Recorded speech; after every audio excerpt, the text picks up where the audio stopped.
wabarakatuh. Waalaikumsalam warahmatullahi wabarakatuh. Terima kasih Bapak Ibu guru hebat. Nah, di sini izinkan saya untuk dari apa yang telah saya dapatkan di pendidikan guru penggerak ini untuk menyampaikan mengenai budaya positif.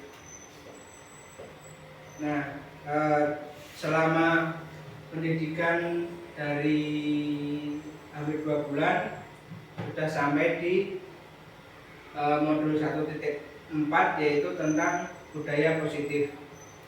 Nah, pada modul budaya positif ini saya mendapat tugas untuk melakukan aksi nyata mengenai budaya positif. Salah satunya yaitu melakukan diseminasi atau saling berbagi. Ini saya bukan mau menggurui, bukan, cuman saya ingin sharing aja.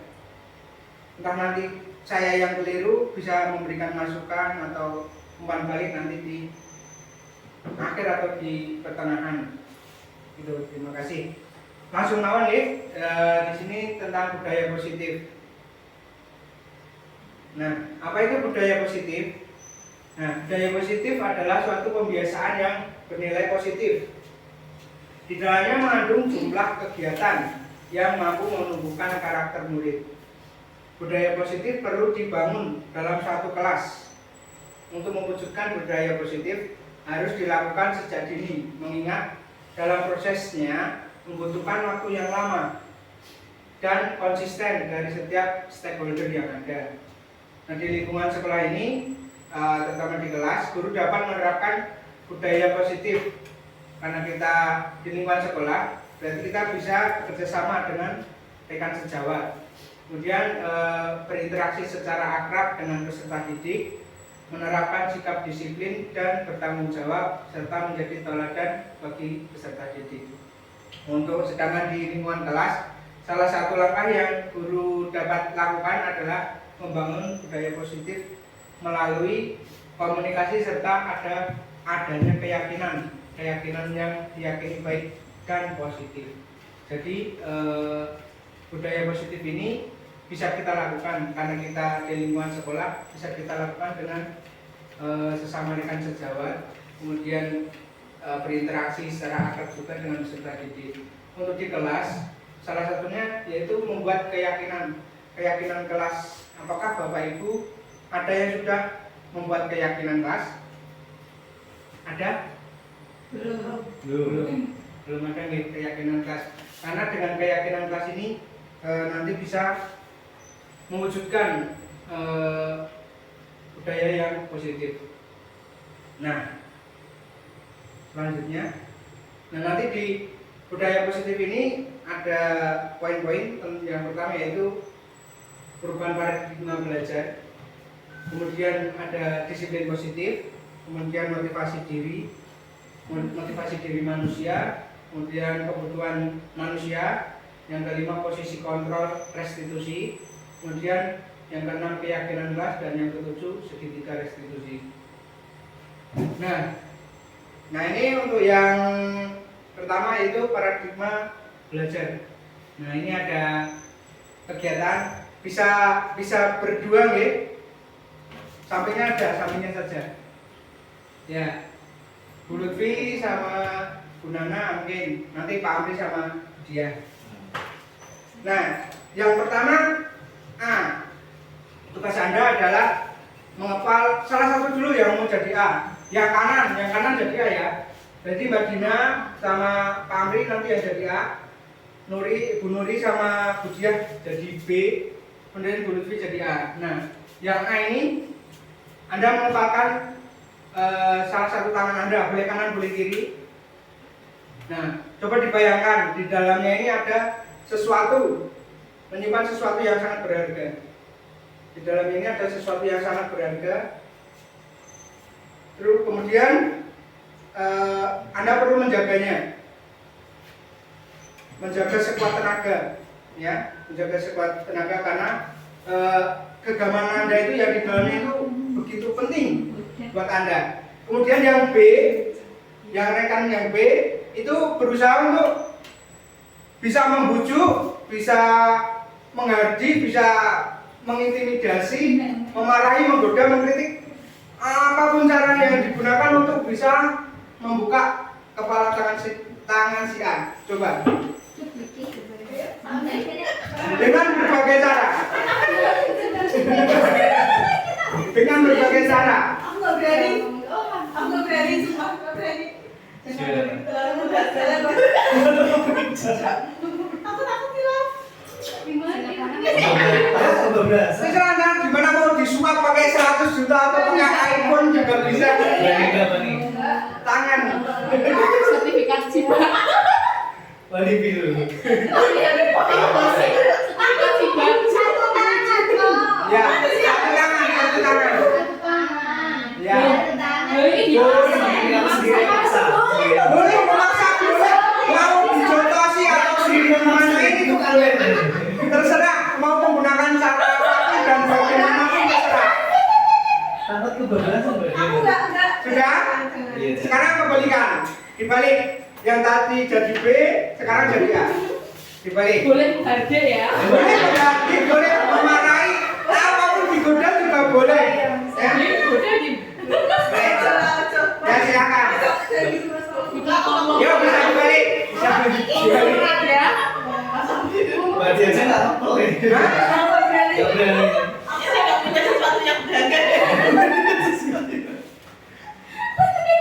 Enggak, aku nggak berani. Bagaimana? Entah digoda itu bisa. Ya, ada yang bisa buka? Ya, sudah. Kita lanjutkan. Nah, dari simulasi ini tadi, yang pertama, apakah Anda atau B membuka kepalan tangan Anda? Mengapa? Apa alasan Anda atau B membuka kepalan tangan? Tadi yang membuka, Bu Lutfi bisa membuka ya. Tadi apa alasannya coba bisa diutarakan? Kok kebuka bisa kebuka? Dibuka sama yang buka. Dengan cara Kritik. digelitik. Ada yang lain tadi yang membuka? Tidak ada ya. Nggak ada. Yang B. Kemudian yang menutup tetap tertutup tadi siapa? Semuanya hampir semua ya berarti. Iya. Sekali berarti ya. Nah, kemudian yang ketiga dalam kegiatan ini sesungguhnya siapa yang memegang kendali? Coba ada yang mengutarakan Kita sendiri. diri sendiri. Jadi diri sendiri bisa menjadi kontrol nih. Entah itu mau dibuka atau enggak tangannya kita, genggaman kita itu berarti yang bisa mengontrol diri sendiri itu yang bisa mengontrol memegang kendali itu adalah diri sendiri. Nah, kemungkinan jawaban dari yang pertama dan kedua itu bervariasi tergantung antara yang bersedia membuka dan yang tetap bertahan menutup kepalan tangan. Nah, untuk yang pertanyaan ketiga, siapakah yang sesungguhnya memegang kontrol? Yang menutup kepalan tangan atau yang berusaha dengan segala cara membuka kepalan tangan rekannya? Itu adalah jawabannya tentu kita sendiri. Jadi untuk yang memegang kontrol diri kita sendiri, jadi bukan orang lain. Nah, tangan kita memegang kontrol tangan kita ini tadi adalah diri kita sendiri. Apakah kita akan membukanya atau apakah kita tetap menutup tangan dengan bagaimanapun caranya juga, itu adalah diri kita sendiri. Nah, bergantung pada diri kita masing-masing sesuai kebutuhan dasar kita saat ini. Kebetulan tadi Bu Lutfi tadi kebutuhan dasarnya karena geli mungkin ya, jadi bisa terlepas. Nah, itu adalah intinya pemegang kontrol dari genggaman tangan ini adalah diri kita sendiri. Nah, di sini Dr. William Glasser dalam kontrol teori yang kemudian yang di kemudian hari berkembang dan dinamakan choice theory meluruskan beberapa miskonsepsi tentang makna kontrol. Ya, kontrol ya. Nah, ini adalah yang pertama, nanti ada 4. Yang pertama adalah ilusi guru mengontrol murid. Nah, pada dasarnya kita dapat memaksa murid untuk berbuat sesuatu jikalau murid tersebut memilih untuk tidak melakukannya. Walaupun tampaknya guru sedang mengontrol perilaku murid.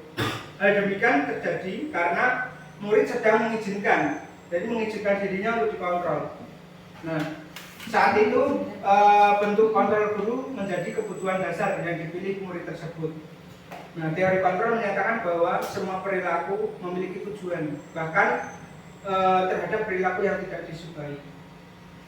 Nah, ini adalah ilusi guru yang mengontrol murid. Selanjutnya adalah ilusi bahwa penguatan positif efektif dan bermanfaat. Nah, penguatan positif atau bujukan, nah tadi yang dibujuk-bujuk, ada yang dibujukkan mungkin, adalah bentuk-bentuk kontrol segala usaha untuk mempengaruhi murid agar mengulangi suatu perilaku tertentu. Adalah satu usaha untuk mengontrol murid tersebut dalam jangka waktu tertentu. Kemungkinan murid tersebut akan menyadarinya, jadi murid tersebut akan sadar bahwa dia dikontrol dan mencoba untuk menolak bujukan. Atau bisa jadi murid tersebut menjadi tergantung pada pendapat sang guru untuk berusaha. Nah, yang ketiga yaitu ilusi bahwa kritik dan membuat orang merasa bersalah dapat menguatkan karakter. Menggunakan kritik dan rasa bersalah untuk mengontrol murid menuju pada identitas gagal. Mereka belajar untuk merasa buruk tentang diri mereka. Mereka mengembangkan dialog diri yang negatif. Kadang-kala sulit juga bagi guru untuk mengidentifikasi bahwa mereka sedang melakukan perilaku ini karena seringkali guru cukup menggunakan suara halus untuk menyampaikan pesan negatif.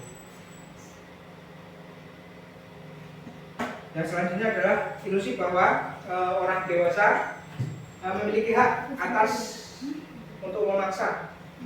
Jadi banyak orang dewasa yang percaya bahwa mereka memiliki tanggung jawab untuk membuat murid-murid berbuat hal tertentu. Apapun yang dilakukan dapat diterima selama ada sebuah kemajuan berdasarkan sebuah pengukuran kinerja. Pada saat itu pula orang dewasa akan menyadari bahwa perilaku memaksa tidak akan efektif untuk jangka waktu panjang dan sebuah hubungan permusuhan akan terbentuk. Nah, ini adalah ilusi dari teori kontrol. Selanjutnya, terkait dengan paradigma tadi, bagaimana seorang bisa mengubah dari paradigma stimulus respon? Kita kan biasanya menggunakan pandangan pendekatan stimulus respon gitu, kepada pendekatan teori kontrol.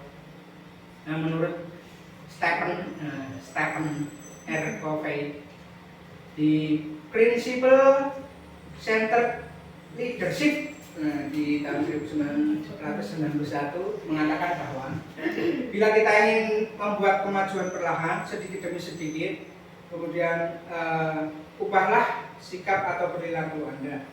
Namun bila kita ingin memperbaiki cara-cara utama kita, maka kita perlu mengubah kerangka acuan kita.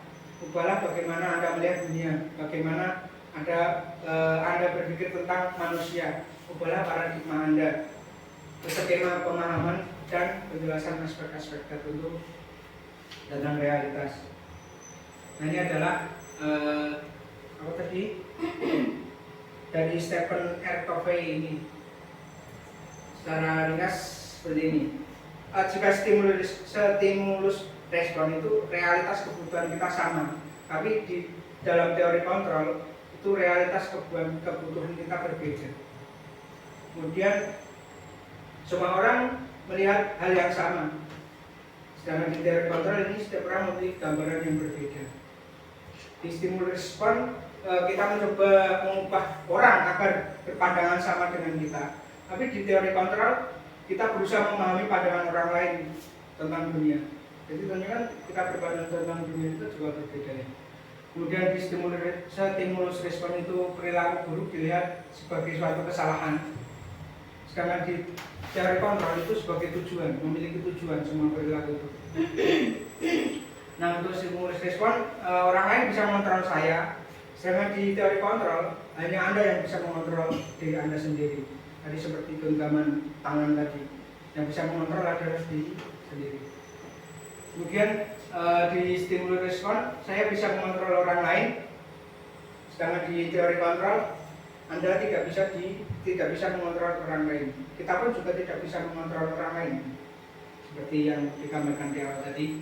Kemudian pemaksaan ada pada saat rujukan gagal. Nah, sedangkan di teori kontrol, kolaborasi dan konsensus menciptakan pilihan-pilihan baru. Kemudian model berpikir menang kalah. Kalau teori kontrol, model berpikir menang dan menang. Nah, ini ke arah disiplin positif. Mungkin ada yang tahu disiplin positif, bisa paparkan ini di depan. Pengertian tentang disiplin positif ini merupakan unsur utama dalam terwujudnya budaya positif yang kita cita-citakan di sekolah atau di kelas kita. Kebanyakan guru sangat tertarik. Nah, ketika kita ada kaitannya dengan disiplin, itu biasanya tertarik ya pembahasan kita, karena kita sebagai guru terutama disiplin di kelas itu berpendapat bahwa kalau saja anak-anak kita bisa disiplin, pasti mereka akan bisa belajar. Para guru juga berpendapat bahwa mendisiplinkan anak adalah bagian paling menantang. Ya atau enggak? Mendisiplinkan anak bagian yang menantang itu benar apa salah? Betul. Sangat menantang dari pekerjaan kita sebagai guru. Disiplin positif adalah proses pembelajaran. Disiplin positif merupakan pendekatan mendidik anak untuk melakukan kontrol diri dan membentukkan kepercayaan diri. Disiplin berbeda sekali dengan hukuman, meskipun disiplin sering diterapkan dengan menggunakan teknik hukuman. Disiplin positif tidak seperti hukuman yang belum tentu menyadarkan anak akan kesalahan yang dilakukan. Hal ini karena disiplin terfokus pada apa yang kita harapkan diperoleh oleh anak didik dalam belajar. Disiplin juga terfokus pada upaya agar anak mampu belajar. Nah, yang ketiga yaitu motivasi diri manusia. Nah, motivasi diri manusia ini ada 3 perilaku manusia. Yang pertama yaitu untuk menghindari ketidaknyamanan atau hukuman. Ini adalah tingkatan terendah dari motivasi ya. Ini adalah tingkat terendah dari motivasi perilaku manusia. Biasanya orang yang motivasi perilakunya untuk menghindari hukuman atau ketidaknyamanan atau bertanya apa yang akan terjadi apabila saya tidak melakukannya, sebenarnya mereka sedang menghindari permasalahan yang mungkin muncul dan berpengaruh pada mereka secara fisik, psikologis maupun tidak terpenuhnya kebutuhan mereka. Bila mereka tidak melakukan tindakan tersebut, motivasi ini bersifat eksternal. Jadi ini nanti motivasi diri manusia itu ada internal dan eksternal. Yang pertama ini adalah bersifat eksternal, jadi dari luar. Nah, untuk menghindari ketidaknyamanan atau hukuman. Jadi bukan timbul dari diri sendiri, tapi dari pengaruh karena tidak nyaman atau ada hukuman. Nah.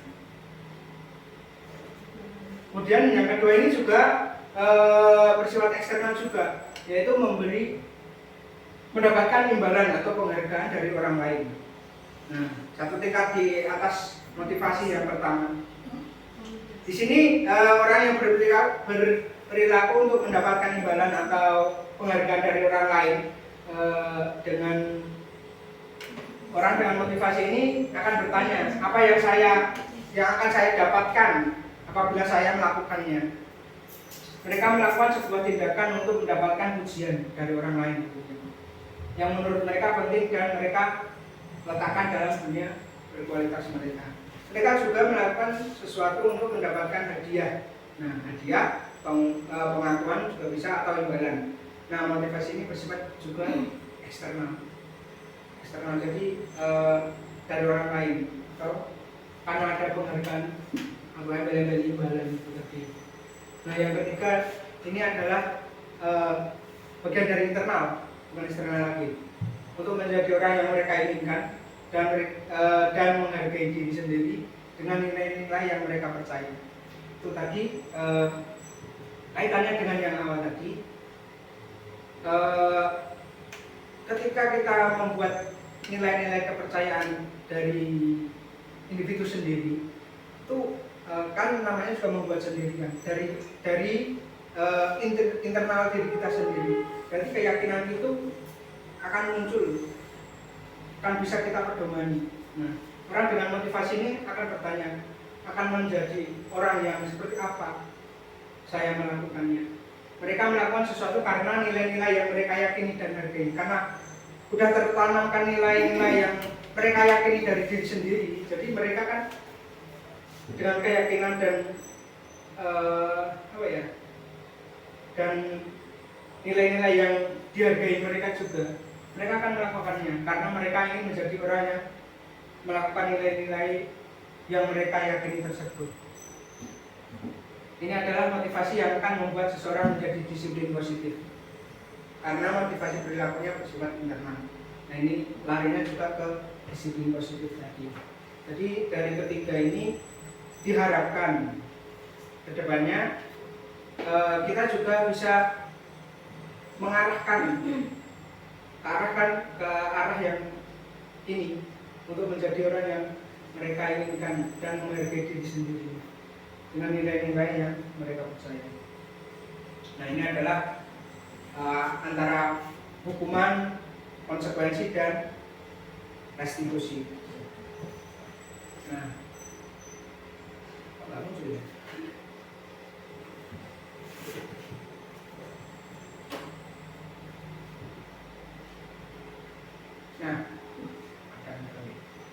Nah, ini adalah identitas gagal dan identitas sukses. Ini antara hukuman tadi, konsekuensi, dan restitusi. Hukuman sendiri sesuatu yang menyakitkan harus terjadi. Ada yang pernah Bapak Ibu menghukum murid? Enggak pernah. Tidak pernah. Pernah.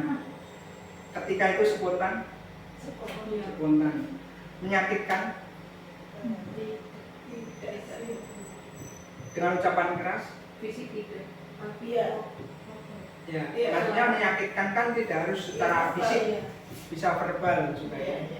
Jadi sesuatu yang menyakitkan, biasanya mungkin biar anak itu loroi gitu. Terus sedangkan konsekuensi sesuatu harus terjadi.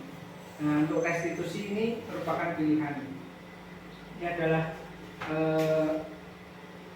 gambaran sekilas tentang perbedaan hukuman, konsekuensi, dan restitusi. Nanti untuk ke depan restitusi ada sendiri nanti dijelaskan di depan. Makanya biar penasaran apa itu restitusi. Lanjut aja nih, ini ya. Nanti bisa dilanjutkan.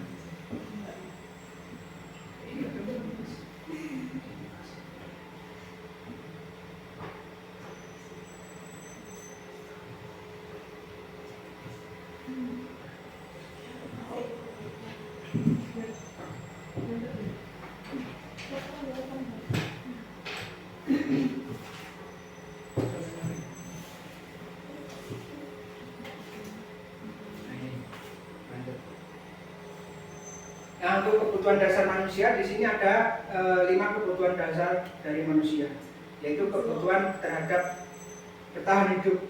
Kita butuh nggak untuk bertahan hidup? Nah, bertahan hidup kan bisa makan, juga bertahan hidup. Uang ya bisa itu. Uang. Kemudian yang kedua adalah cinta dan kasih sayang, love and loving, belonging. Love, itu butuh ya, cinta dan kasih sayang. Walaupun bukan ke anak kita, ke anak-anak didik kita di sekolah ini juga menganggap dia juga anak kita. Jadi mereka pun juga butuh cinta dan kasih sayang. Kemudian kebebasan, freedom. Kesenangan, jelas kesenangan. Ingin senang? Healing, iya. Yang kelima adalah kekuasaan atau power.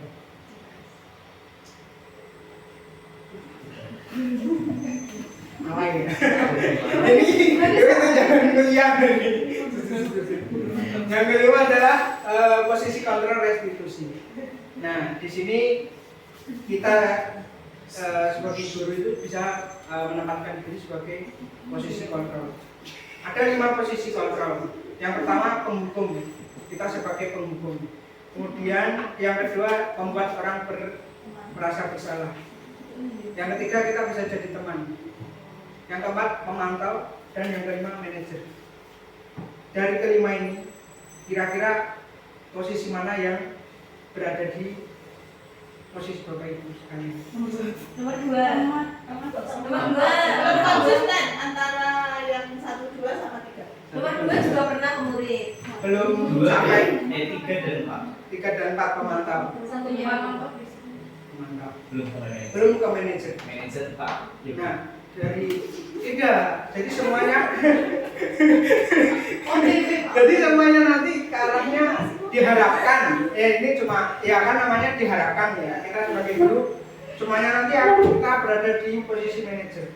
Bukan manajer itu kalau langsung jadi harus memangku kepentingan ya, tapi manajer kita di kelas. Di kelas itu yang pegang maksudnya kelas kita ya manajernya ya kita.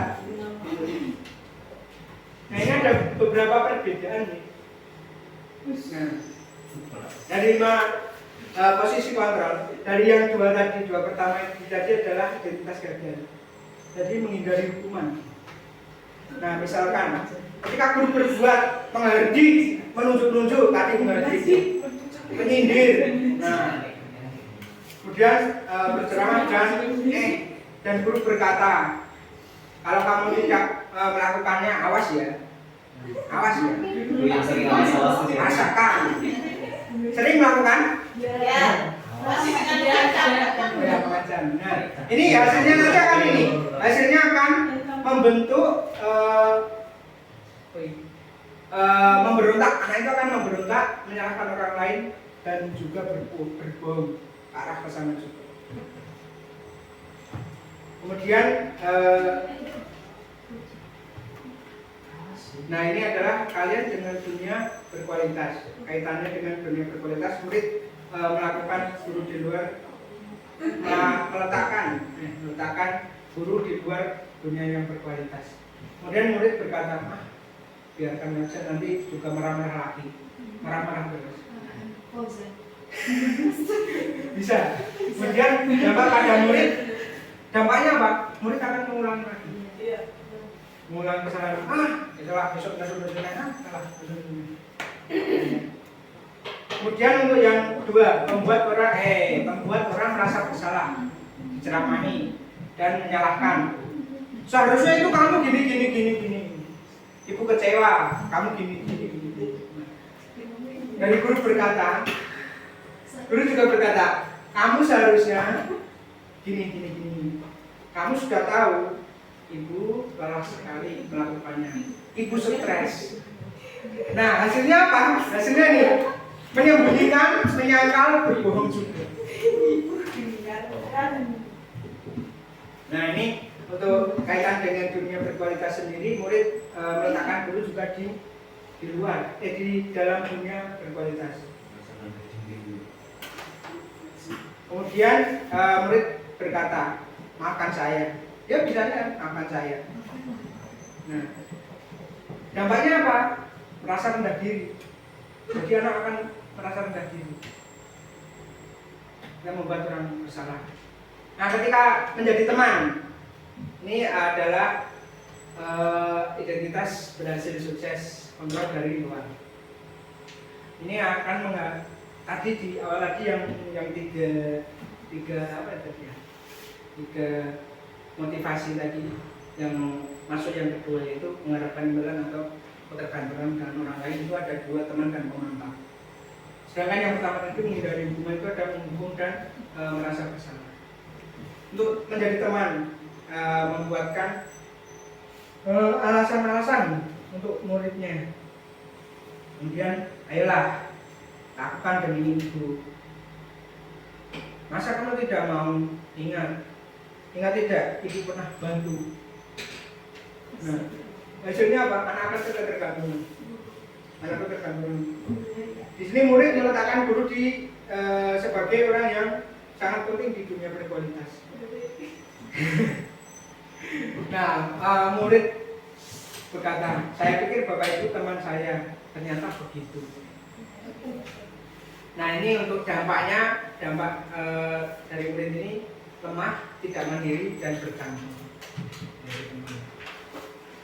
Kemudian untuk pemantau itu menghitung dan mengukur, buat menghitung dan mengukur. Guru berkata, apa peraturannya? Peraturannya apa? Kemudian hasilnya menyesuaikan diri bila diawasi. Bila tidak diawasi ya wis, kembali lagi. Ya.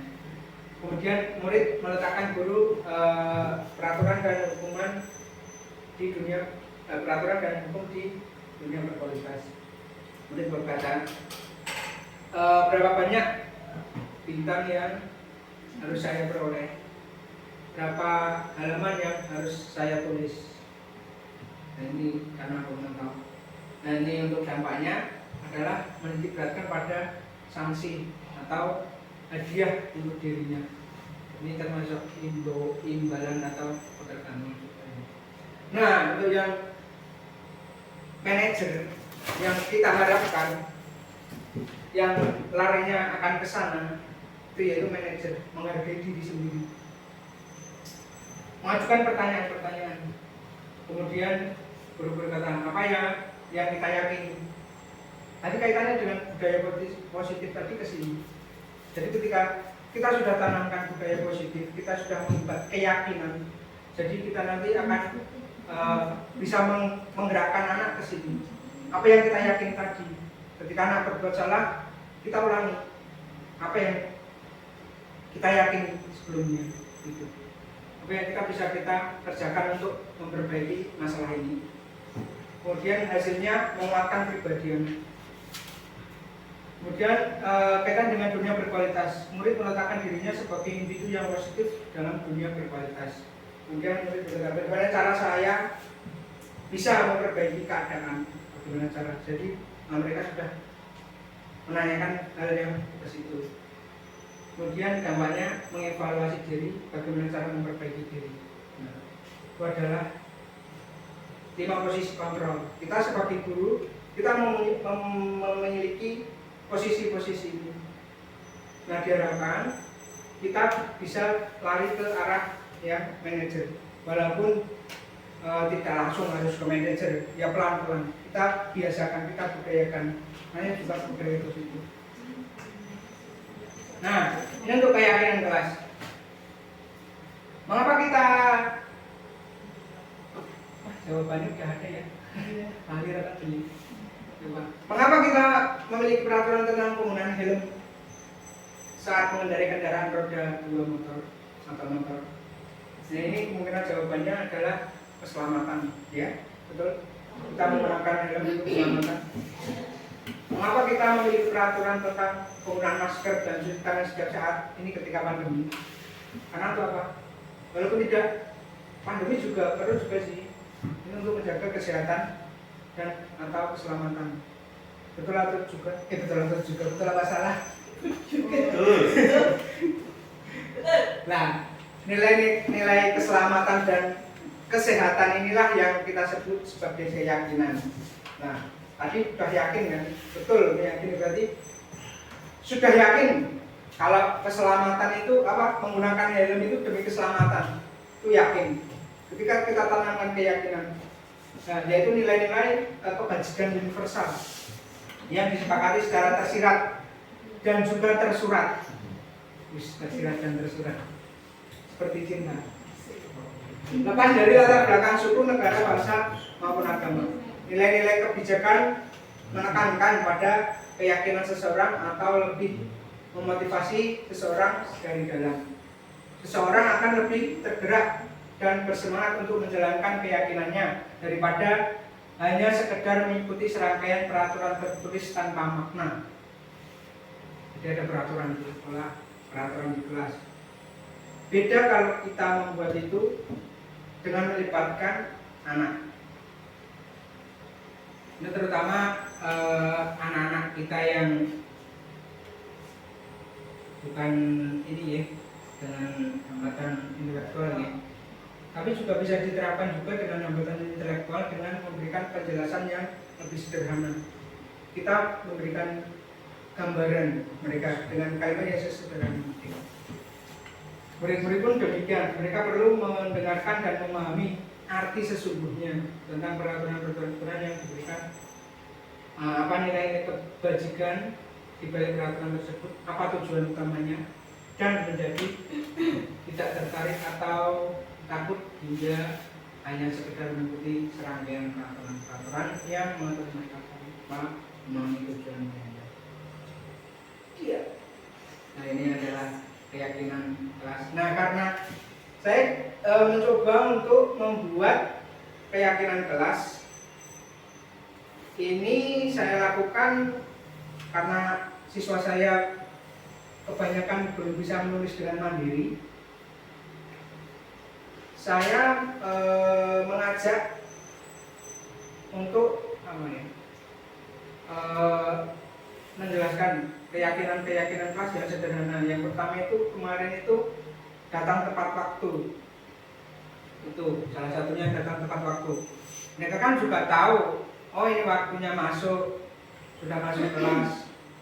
Ini sudah terlambat, ini belum terlambat, itu juga tahu. Ini dengan cara saya menempelkan jempol ketika mereka setuju. Jadi saya berikan penjelasan dulu. Kita pertama kita membuat keyakinan dulu di kelas kita. Kemudian saya tuliskan karena saya kalau suruh tulis sendiri belum bisa. Kemudian mereka bila setuju memberikan jempol. Kalau tidak setuju jempolnya merah. Ini ada yang ada yang pakai. Nah ini adalah keyakinan yang saya buat tadi. Nah dalam menjalankan peraturan atau keyakinan kelas, bila mana ada suatu pelanggaran, tentunya sesuatu harus terjadi.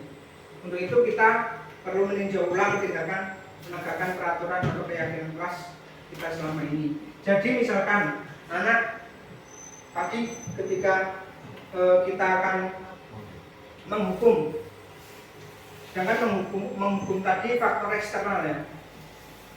Ketika kita sudah membuat keyakinan, kita bisa memunculkan kembali keyakinan yang sudah kita sepakati tadi.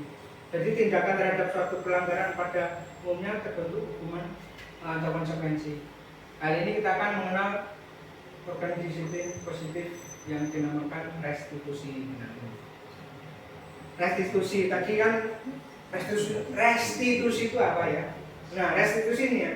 Restitusi adalah proses menciptakan kondisi bagi murid untuk memperbaiki kesalahan mereka sehingga mereka bisa kembali pada kelompok mereka dengan karakter yang lebih kuat. Ini menurut Gosen 2004. Restitusi juga merupakan proses kolaboratif yang mengajarkan murid untuk mencari solusi untuk masalah mereka. Jadi bukan kita yang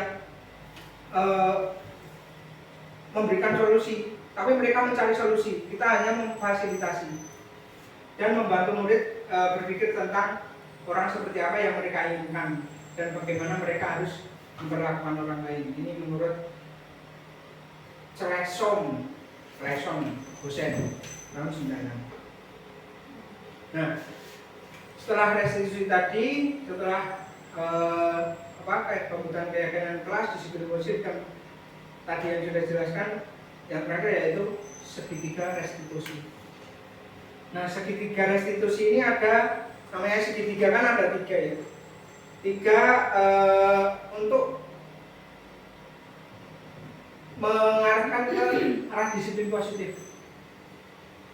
Yang pertama yaitu validasi tindakan yang salah dengan cara menanyakan, kamu tentu punya alasan mengapa kamu melakukan itu. Mohon maaf, yang pertama itu menstabilkan identitas. Menstabilkan identitas dulu, kemudian validasi tindakan yang salah, kemudian baru menanyakan keyakinan. Nah, menstabilkan identitas ini setiap orang pasti pernah melakukan kesalahan dengan cara bertanya itu. Kamu bukan satu-satunya yang pernah melakukan ini. Jadi biar anak itu tidak melakukan, oh ini sih salah dewi, bisa merasa dia yang pernah bersalah. Kita pun pasti juga pernah salah. Ya. Jadi kita menanyakan untuk menstabilkan identitas dulu. Baru ke validasi tindakan yang salah. Kamu tentu punya alasan mengapa kita menyalahkan alasan-alasannya melakukan itu. Kemudian adakah cara lain yang lebih efektif untuk mendapatkan apa yang kamu butuhkan? Jadi cara-cara apa yang lebih efektif? Baru kemudian menanyakan keyakinan. Ketika kita sudah membuat keyakinan kelas, ketika kita terapkan di kelas, jadi kita menanyakan keyakinan kelas yang sudah kita buat. Keyakinan kelas apa yang kita sepakati sebelumnya. Kemudian, kamu menjadi orang yang seperti apa? Ini adalah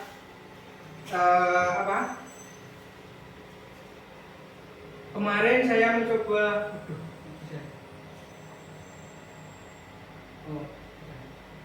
membuat serangkaian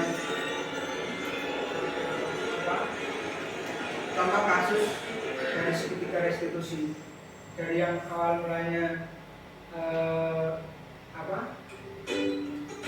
dari disiplin positif, dari kontrol, kemudian kebutuhan manusia dan sebagainya. Nah, ini tahapan segitiga restitusi. Nah, untuk kasusnya seperti ini.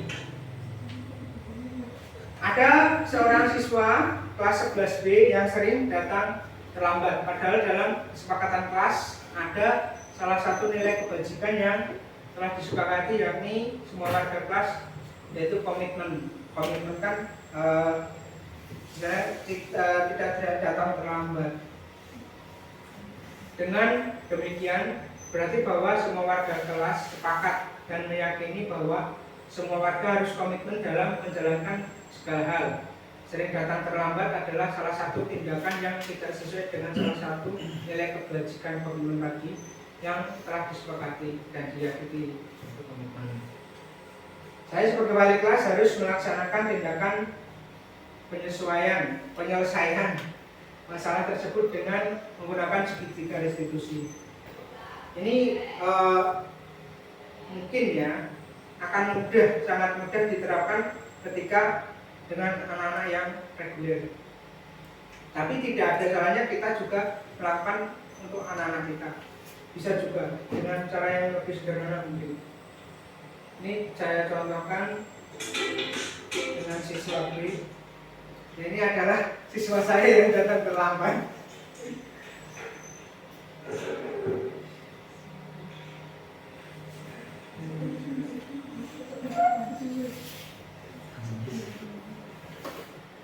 Nah, ini menanyakan awal kasusnya muncul, permasalahannya muncul.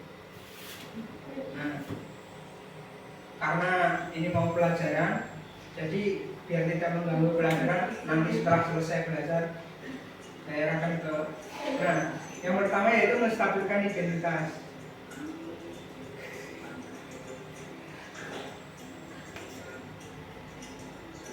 Ya, sambil belajar bahasa isyarat, walaupun tidak masih bahasa isyarat.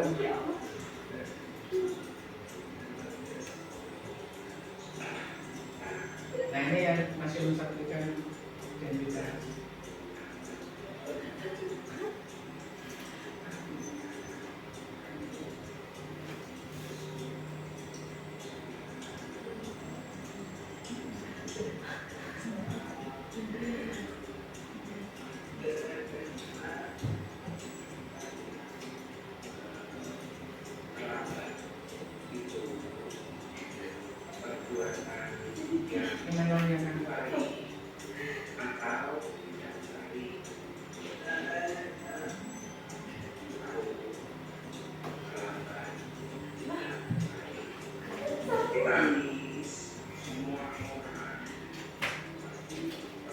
Nah, ini adalah menstabilkan identitas. Jadi tidak semuanya datang tepat waktu, ada yang tepat lambat.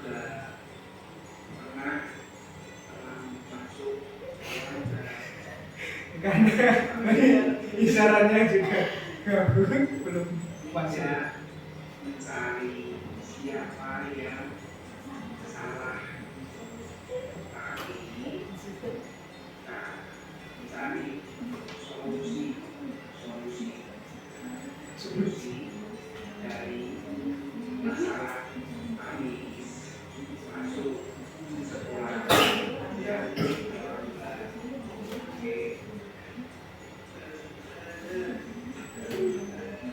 Ini memasuki validasi tindakan yang salah, menanyakan apa alasannya. itu malah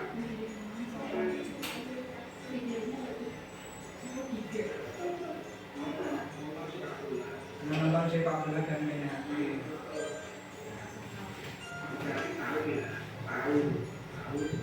Tahu. tapi masih ingat kesepakatan kelas kemarin. Nah, ini menanyakan kembali karena ada keyakinan di kelas kita. Nah, saya dijawabin dan pas waktu. Kami yakin di si game dan tepat waktu itu penting buat kami.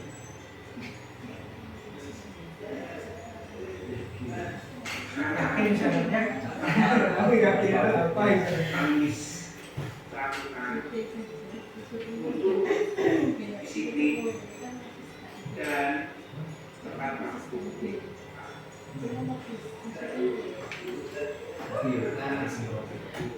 Anak diarahkan untuk mencari solusinya. Solusi awal, Apa yang harus dilakukan?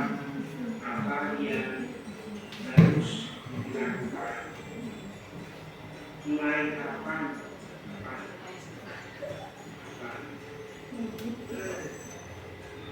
Hari ini bagus. Kalau kamu kan jadi lebih baik. Nah, kita juga menguatkan ketika mereka sudah menciptakan menemukan solusi dan meyakininya, kita juga menguatkan. Yaitu disiplin dan tepat waktu, biar tidak terlambat masuk ke sekolah. Oke, ya, saya kembali ke kelas.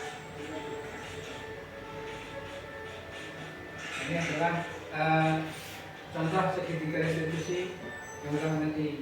Ini yang kedua ini saya menggabungkan videonya salah, masih yang pertama. Jadi walaupun kasus ada yang kasus kedua, tapi videonya yang pertama. Ini masih menggunakan video yang pertama. Jadi saya memasukkan. Nah, itu adalah contoh dari pemahaman segitiga restitusi yang telah saya dapat.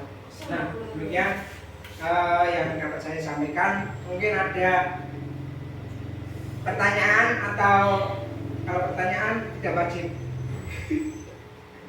Tapi kalau umpan balik itu wajib sifatnya. Jadi kami harapkan untuk umpan baliknya, mungkin PPT-nya terlalu singkat. Kalau terlalu tidak jelas, mungkin bisa jadi karena keterbatasan saya juga baru segitu, pemahaman saya juga baru segitu. Monggo, siapa monggo? Saya abadikan.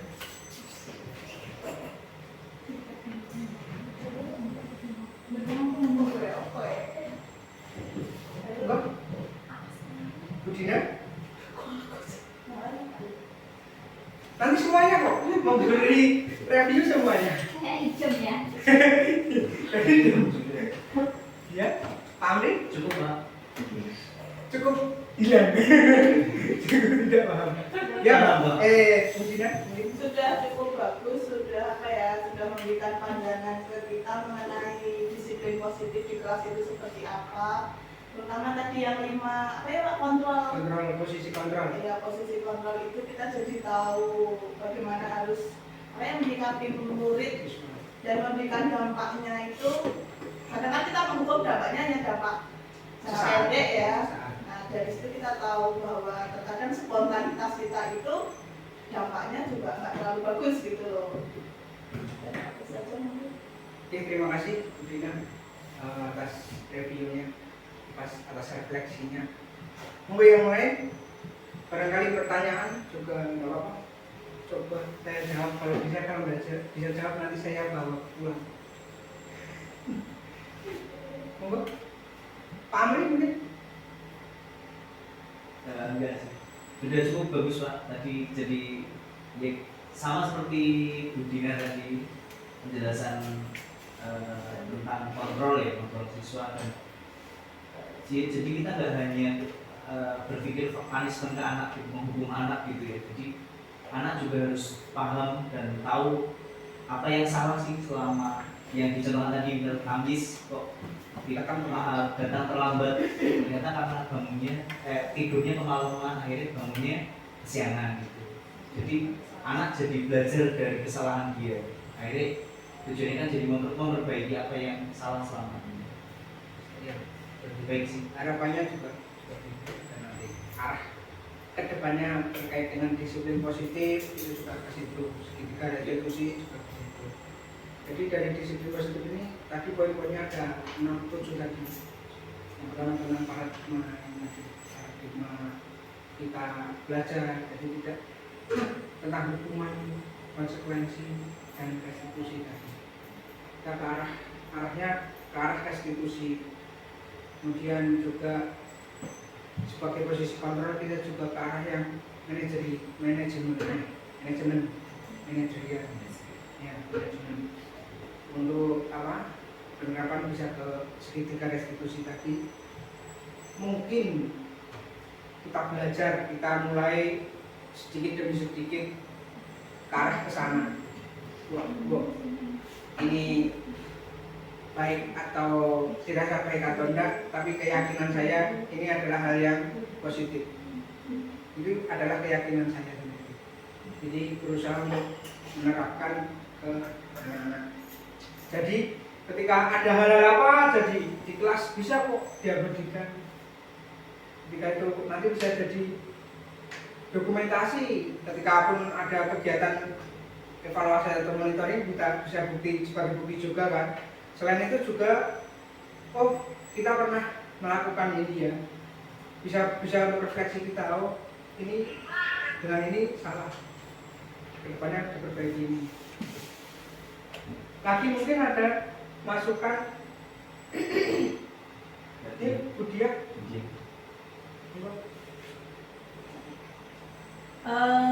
nyambung dari Bu Dina dan Pak Amri ya. Tadi salah satu contoh yang Bapak contohkan terkait dengan permasalahan terlambat itu juga menjadi apa ya, contoh untuk saya, pandangan juga untuk saya untuk menyikapi ya permasalahan yang ada di kelas, kemudian permasalahan siswa terutama yaitu tadi permasalahan siswa terlambat itu sering sekali ya, bahkan. Jadi untuk di kelas saya memang saya belum menerapkan adanya keyakinan kelas atau kesepakatan. Jadi dengan ilmu dan materi yang Pak Yoga sampaikan itu bisa jadi tambahan pengetahuan untuk saya dan bisa saya praktekkan juga di kelas. Terima kasih. Jadi benar kita coba dulu ketika mau membuat segitiga restitusi tadi, ketika kita mau membuat disiplin positif tadi, kita membentuk keyakinan dulu di kelas kita. Jadi keyakinan apa yang mereka yakini. Ketika anak-anak bisa untuk mengungkapkan keyakinannya sendiri, ditulis. Biasanya kita tempel di sini pakai yang warna-warni itu skikinan. Ya itu bisa biar juga membuat kelas juga happy. Kita bisa tempelkan di kelas-kelas. Karena tadi contohnya anak saya belum bisa nulis sendiri-sendiri, jadi saya hanya menempelkan jempol merah dan jempol biru. Mungkin untuk yang siswa yang besar-besar, karena kita anak berkebutuhan khusus ya, bisa diterapkan juga, terutama langkah pertama yaitu pembentukan keyakinan kelas. Ketika keyakinan itu muncul dari diri anak, nanti kita enak. Oh, berarti anak itu meyakini, bukan hanya mengikuti peraturan aja, karena mereka sudah meyakini hal itu. Gitu. Mungkin ada lagi, Bu Nana, Bu Lutfi, Bu Nuri, ada lagi? Ya, Bu Lutfi. Apa ya, menyambung dari yang dari sudah diimbangkan sama juga Pak Abi sama Bu Dia. Tapi kalau saya lebih semacam tersindir Pak, self controlling. Jadi setiap menemui sesuatu hal yang ada di kelas saya itu saya langsung melakukan punishment. Sebenarnya banyak alternatif dari tingkatan dari punishment terus lari sampai yang tingkatan tadi manajerial. Benar ternyata itu dampaknya ke anak yang lebih bermakna itu sebenarnya ke manage tadi ya, manage. Tidak hanya memahamkan bahwa apa yang dia perbuat itu kurang tepat atau salah, lalu beberapa alternatif solusi yang bisa kita lakukan untuk mengatasi dari permasalahan yang sedang dihadapi anak ini tadi, lalu melakukan kesepakatan kira-kira solusi terbaik apa yang bisa kita pilih atau kita ambil untuk menyikapi permasalahan yang sedang dihadapi si anak tadi. PR-nya tentunya karena siswa kita kan anak berkebutuhan khusus ya, tidak hanya satu, banyak.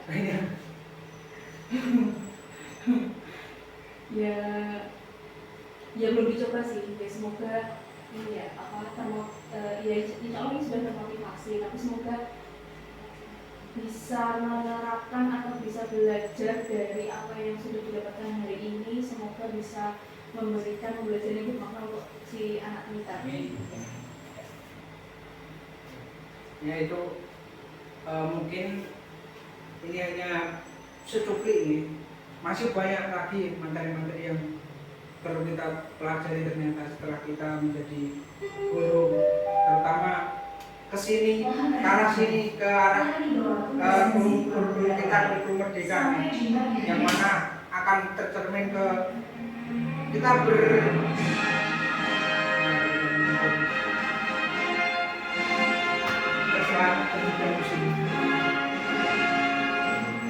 kita akan ke arah profil pelajar Pancasila.